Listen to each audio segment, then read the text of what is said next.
Die Breitenmeierbomben kannst nix anschaffen. Die sind sogar zu blöd zum Schneeschaufeln.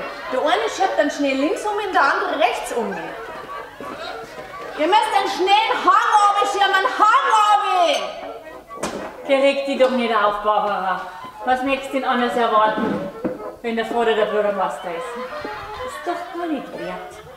Nimm lieber ein Stückchen Kuchen und ein bisschen Tee.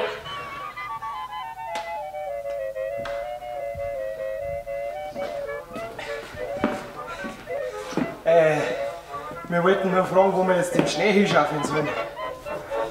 Bleibt ein Abi, wenn ihr das besser versteht. Aber da steht ja jetzt ein Auto unten.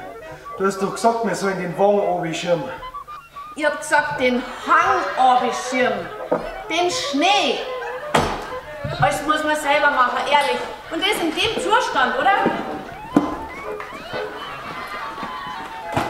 In einer Viertelstunde ist die Küche. Und dann kommen die Leute. Glaubst du, die warten, bis wir ausdiskutiert haben, wo der Schnee herkommt?